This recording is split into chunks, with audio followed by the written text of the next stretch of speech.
इयत्ता तिसरी English medium EVS1 part 1 the world around us त्यातला आपण आज पहिला धडा treasure of nature air water and soil हा लेसन बघणार आहोत.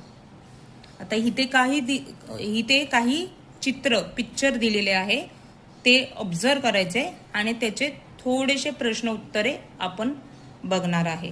What make the blade of a wine mill spin. Wine mill म्हणजे पवन चक्की, स्पिन म्हणजे राऊंड राऊंड होणे, गोल फिरणे.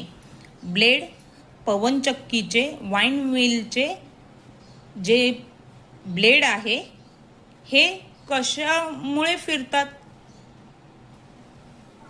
The blade of windmill rotate due to the wind. म्हणजे काय, जे वाईन मिल चे ब्लेड आहे ते काय होतं, वाइंड हवेमुळे फिरत आहे. दिस कॅन जनरेट एनर्जी. त्यामुळे काय होतं, जनरेट म्हणजे निर्माण होते, एनर्जी म्हणजे लाईट निर्माण होते. A large amount of a water has accumulated in the lake due to rainfall. मग आपल्याला जे लार्ज प्रमाणात, मोठ्या प्रमाणात जे वॉटर मिळतं ते कुठे असतं, लॅकमध्ये. आणि ते कुठून मिळतं, आपल्याला रेनफॉलमधून आपल्याला वॉटर मिळतं. The water in the lake is use extensively for agricultural and domestic purpose. आणि जे वॉटर आहे लॅकमध्ये, तलावामध्ये आहे ते एक्सटेन्सिव्हली म्हणजे खूप मोठ्या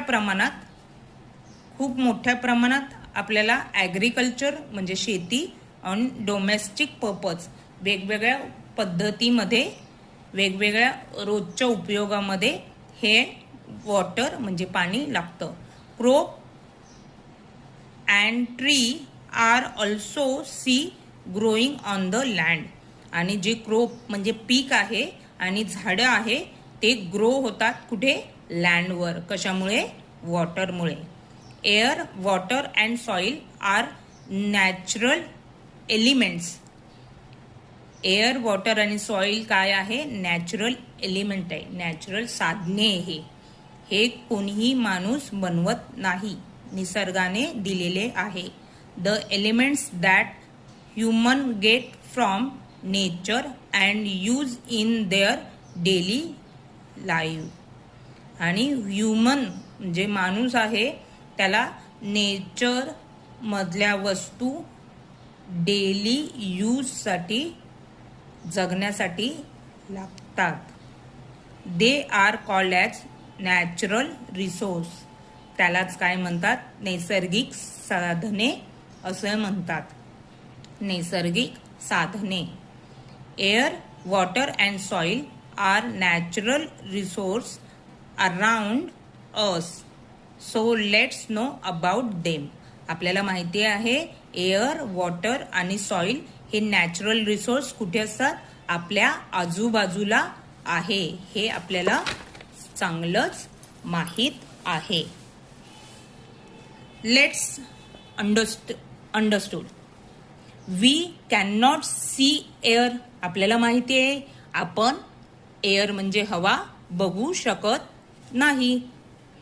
but we can feel it in the form of wind. All living things needs air to survive. Air is mix of different gases. मग आपल्याला दिसत नसेल एअर, पण काय होतं, फील, जाणवतं, स्पर्श होतो. तो कशामुळे, वाइंड. वाइंड म्हणजे हवेची झुळूक आल्यामुळे आपल्याला हवा आहे हे जाणवतं.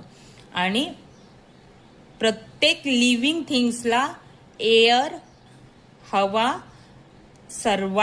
नीड्स फॉर अ जगण्यासाठी, सर्वाइव्ह करण्यासाठी आपल्याला एअरचं नीड आहे.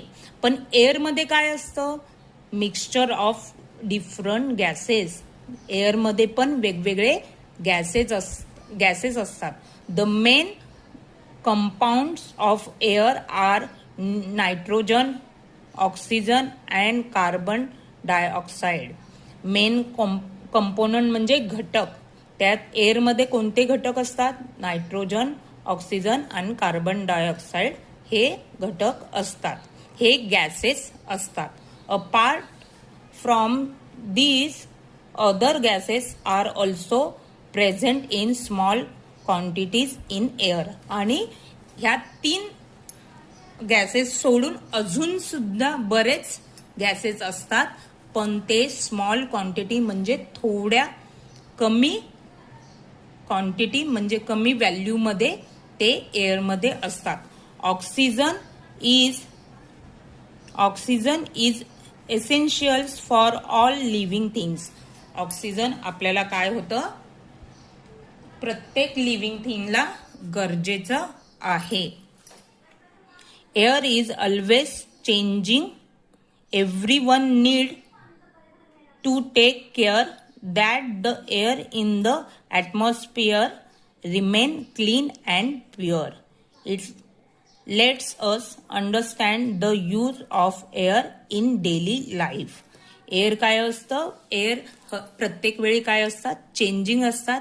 आणि everyone needs take care of air in the atmospheres. आपल्या वातावरणामध्ये एअर नेहमी क्लीन आणि प्युअर स्वच्छ असलं पाहिजे, कारण तरच आपण व्यवस्थित एअर आपण घेऊ शकतो. आणि आपल्याला एअरची खूप गरज असते. आणि डेली यूजसाठी आपल्या लाईफसाठी एअर खूप महत्वाचं आहे. With the help of the teacher, discuss the use of air and daily life and give submitted example submitted करायला सांगितले. Can you tell we does the water come from in your area? What is water storage in the house? What are the use of water in your home? Water is a life. जसं air आपलं life आहे, जीवन आहे, तसं आपलं water पण आपलं life आहे. आपण वॉटर शिवाय जगू शकत नाही. We get water from let's us understanding the use of water based on the following concept picture. हे यूज आपण कशासाठी यूज करतो वॉटर हे पिक्चरवरून क्लिअर होतं. शेती कामासाठी म्हणजे फार्मिंगसाठी, फॅक्टरीसाठी, daily wear, home use, then storage of water and that get generated energy, then use of house making, build, etc. Perform the activities. With the help of the teacher and friends, make slogan which tell the importance of a water. We can see different colors soil in our area. We make various things from soil. So let's learn about soil. There is a difference between soil and earthen material. म्हणजे काय? आता आपण काय बघूया? Soil म्हणजे माती. मातीचा वेगवेगळा कलर आपल्या एरियामध्ये, आपल्या जमिनीमध्ये आहे आणि त्याचा उपयोग वेगवेगळा होतो. आणि तुम्हाला माहिती आहे का की सॉइल आणि अर्थन मटेरियल हे काय आहे? डिफरंट बिटवीन्स आहे. हे दोन्हीही वेगवेगळे आहे. सॉइल म्हणजे माती आणि अर्थन मटेरियल म्हणजे मृदा. How is that soil and earthen material are the same things? मुलं म्हणतात सॉइल आणि अर्थन मटेरियल हे सारखे आहे. No children, it is the soil in which the farmer. No children, It is the soil in which the farmer has crop. It is the earthen material that used to make a pot, jar, bricks, earthen waves, etc. म्हणजे काय की जे soil आहे ते farmer काय करतो, crop grow करण्यासाठी वापरतो, आणि अर्थन मटेरियल आहे ते मेक पॉट, जार, ब्रिक्स हे वापरण्यासाठी, बनवण्यासाठी, मेक करण्यासाठी वापरतात. Are there any other difference?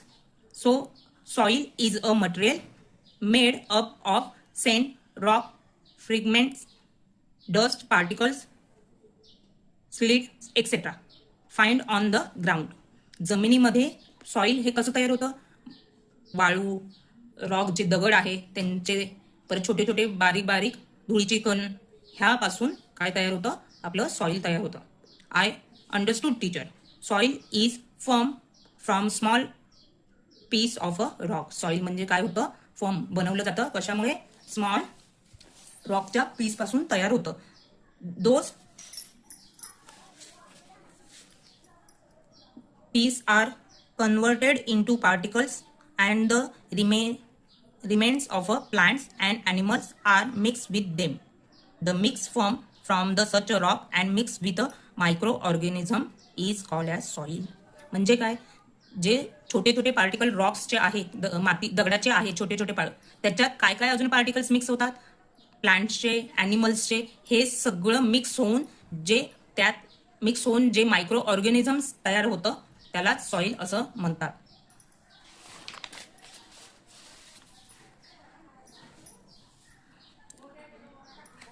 This is for a soil, different types of soil: red soil, black soil and sand soils. Today there was a workshop from making clay items at school. We teacher and students of third standards who were making the items gathered in a painting class. The teacher was giving them instruments. The children in the workshop were performing according to their instructions. Teacher, come, let's all make clay ball by adding a little water. What do you feel when you hold the soil in your hands? The soil is soft and sticky. काय करायचं आहे? त्या मातीमध्ये, सॉइलमध्ये, क्लेमध्ये थोडंसं पाणी टाकून एक गोल तयार करायचा आहे, बॉल तयार करायचा, आणि तो बॉल कसा असतो? सॉफ्ट आणि स्टिकी असतो. Right. From what kinds of a soil do we make things? Red soil, black soil, gray soil, etc. Yes, it is right. We have soil of different colors. Soil contain make fine and large particles. Depending on the size of the particles in the soil, they are called clay, slate, and sand. The structure of the soil is determined by the proportions of those particles in a soil. Some types of soils are fine and soft, while some types of soils are crushed in textures. We use pots to store water. Yes, ma'am. What are those utensils made of? From clay and metals. Observing right, different things are made from a soil. Have you seen them? मग इथे आपण पाहिलं त्यांनी काय केलंय, वेगवेगळे सॉइलचे वेगवेगळे कोणते? रेड सॉइल, ब्लॅक सॉइल आणि ग्रे सॉइल आपण इथे लास्ट पेजमध्ये चेक केलेले होते. आणि त्यांच्यात काय होतं? सॉइल कंटेन फाईन म्हणजे पूर्ण बारीक, आणि लार्ज पार्टिकल खूप छोटे छोटे आणि खूप जास्त पार्टिकल्स एकत्र करून जे पार्टिकल्स तयार होतात सॉइलचे त्याला काय बोलतात? क्ले असं बोलतात. आणि ते स्ट्रक्चर प्रोपोर्शन्स पार्टिकल्स बनून आपल्याला एक फाईन अँड सॉफ्ट असा डो मिळतो. त्यामुळे आपल्याला काय काय वेगवेगळे एंटेन्सिन्स, भांडी क्ले पासून बनवता येतात. आणि हे आपण या पार्टमध्ये पाहिलेले आहे. You can see the clay pot, how to journey from a soil to the clay pot. clay pot पासून, सॉइल पासून क्ले पॉट कसा तयार केलाय हे जर्नी दाखवली आहे. Clay workers, potters first obtain good soil. जेव्हा वर्कर जे आहे, पॉटर्स आहे, क्ले बनवतात तेव्हा काय करतात? गुड सॉइल, चांगली माती बघून घ्यायला लागते त्यांना. To make the clay pot better some other ingredients are mix into the soil. आणि इंग्रेडियंट्स म्हणजे वेगवेगळे पदार्थ त्या सॉइलमध्ये मिक्स करतात. Then the soil is mix well to make it uniform. आणि जर ते व्यवस्थित मिक्स झाले तर ते एक व्यवस्थित फॉर्ममध्ये तयार होतात. They turn the clay on a wheel and create a various part of the clay pot from them. जेव्हा ते मिक्स करून वेगवेगळे युनिफॉर्म पार्टिकल्स टाकून इन्ग्रेडियंट्स टाकून जो डो क्ले तयार होतो त्याला व्हील म्हणजे चाकावर पॉट तयार केला जातो. क्ले पॉट वेगवेगळ्या डिफरंट शेपचा आणि साईजचा बनवला जातो. Raw clay pot are bake in a kiln and to make them form.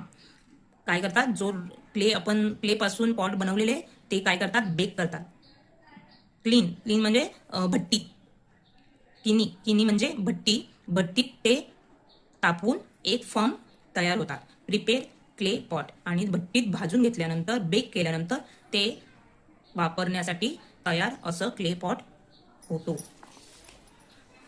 The teacher always with the students visit to the surrounding area where clay items are made. The clay workers bring clay from the river bank and other place. जिथे आजूबाजूला सराउंडिंगच्या तिथे कुठे clay makers असतील तर तुम्ही तिथे visit करून ते तुम्हाला दिसू शकतात आणि बघू शकतात. त्यात काय करतात, क्ले वर्कर जे आहे, जे क्ले त्यांना हवं आहे रिव्हर बँक म्हणजे नदीच्या तळाखालची माती किंवा वेगवेगळ्या प्लेसमधून ती माती क्ले घेऊन येतात. They added various ingredients and water to the clay and knead it to make it uniform. आणि वेगवेगळे इन्ग्रेडियंट्स त्याच्यात मिक्स करून पाणी मिक्स करून ते युनिफॉर्म असा म्हणजे डो तयार करतात. They take care that the clay is neither watery nor dry and it is uniform. म्हणजे ते काय वॉटरिंग खूप पातळ पण नाही करायचं आणि नॉर ड्राय खूप सुकं पण ते डो नाही करू शकत. बरोबर केला तरच त्याचा व्यवस्थित पॉट तयार होतो. Then they make a ball of clay. त्याचा एक बॉल तयार करायचा. They place the clay ball on a wooden wheel. The wheel is rotated to shape the clay ball. मग वुडन व्हील आहे, चाक आहे, त्याच्यावर जो क्ले बॉल बनवलाय तो ठेवून व्हील रोटेट करायचं आणि त्याच्यावर वेगवेगळा शेप तयार होऊन जातो. The prepare pot are dry and bake in a kiln. आणि प्रिपेअर काय करायचा, जो ड्राय करण्यासाठी त्या भट्टीत क्ले बेक करायचा. To make the pot look attractive they paint a pot and draw design on them. आणि त्याच्यावर अट्रॅक्टिव्ह आकर्षक करण्यासाठी पेंट आणि डिझाईन त्या पॉटवर काढता येते. In the same way decorative objects ideas pot and clay lamp are made for a clay. क्लेपासून अजून काय होणार, डेकोरेट घर सजवण्यासाठी जे जे ऑब्जेक्टिव्ह लागतात, पॉट लागतात, क्ले लागतात, लॅम्प लागतात, हे अशाच पद्धतीने तयार करतात. आजचा हा भाग इथेच हे करते. त्याच्या पुढचा जो भाग आहे, फर्स्ट लेसनचाच पुढचा जो भाग आहे तो मी पुढच्या व्हिडिओमध्ये तुम्हाला एक्सप्लेन करेन.